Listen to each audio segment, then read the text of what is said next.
السلام علیکم عزیز طلباء و طالبات، سر عبدالستار خان اس یوٹیوب چینل میں آپ تمام کا استقبال ہے۔ 9th ہسٹری برج کورس 2023-24 کا برج کورس ہے، ڈے 7 7واں دن ہے۔ چلیے شروعات کرتے ہیں۔ آئین ساز ریاستی حکومت اور مرکزی حکومت۔ آئین ساز ریاستی حکومت اور مرکزی حکومت میں فرق کرتا ہے۔ اقتصابی تجربہ: مرکزی حکومت قانون ساز مجلس، مجلس عاملہ، عدلیہ۔ قانون ساز مجلس: صدر جمہوریہ، لوک سبھا، راجیہ سبھا۔ مجلس عاملہ: صدر جمہوریہ، وزیر اعظم اور وزراتی کونسل کابینہ۔ عدلیہ: سپریم کورٹ۔ ریاستی حکومت قانون ساز مجلس، گورنر، ودھان سبھا، ودھان پریشد۔ مجلس عاملہ: گورنر، وزیر اعلیٰ اور وزارتی کونسل کابینہ۔ عدلیہ: ہائی کورٹ۔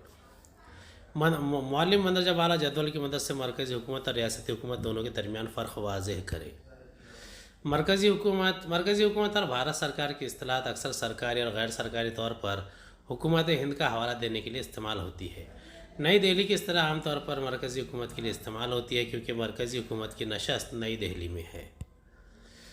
ریاستی حکومت: ایک ریاستی حکومت وہ حکومت ہوتی ہے جو حکومت کی ایک وفاقی شکل میں کسی ملک کی ذیلی تقسیم کو کنٹرول کرتی ہے، جو وفاقی یا قومی حکومت کے ساتھ سیاسی طاقت کا اشتراک کرتی ہے۔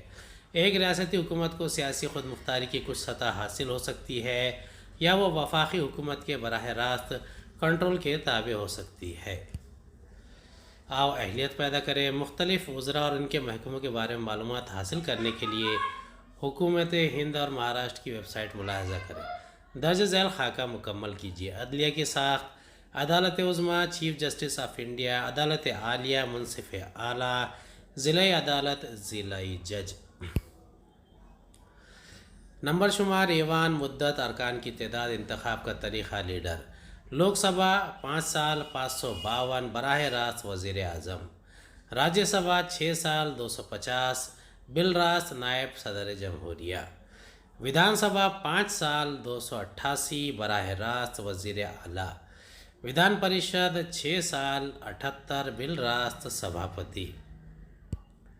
امید ہے آپ کو ہمارا ویڈیو پسند آیا ہوگا۔ اگلے ویڈیو میں دوبارہ ملاقات ہوگی۔ خدا حافظ۔